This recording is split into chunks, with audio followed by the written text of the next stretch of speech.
Christmas এসে গেছে, আর এই খ্রিস্টমাসে কেক না হলে কি চলে? সেই কেকটা যদি এবার স্বাস্থ্যকর হয় তাহলে তো সোনায় সোহাগা। আজকে আমি আপনাদের সাথে এই যে কেকের রেসিপিটা শেয়ার করছি, এটা কোনো রকম ময়দার ব্যবহার করিনি।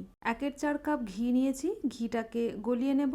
এবারে এই ঘিয়ের সাথে হাফ কাপ দুধ, ছোট চামচের 1 চামচ ভিনিগার দিয়েছি। এবারে হাফ কাপ চিনির সাথে 12টা আমন্ড বাদাম আর 2টো এলাচ গুঁড়ো করে ঘিয়ের সাথে মিশিয়ে নেব।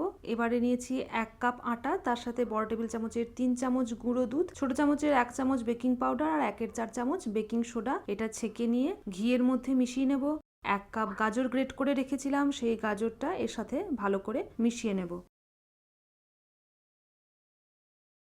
এরপর এটা 45 মিনিটের জন্য মিডিয়াম আঁচে কড়াইয়ের ভেতরে বেক করে নিয়েছি। পুরোপুরি ঠান্ডা হলে ডিমোল্ড করে কেটে পরিবেশন করুন। ফ্রিজে এটা 1 সপ্তাহের জন্য রেখে দিতে পারেন, বাচ্চাদের টিফিনে দিন। কেমন লাগলো রেসিপি কমেন্টে জানাবেন।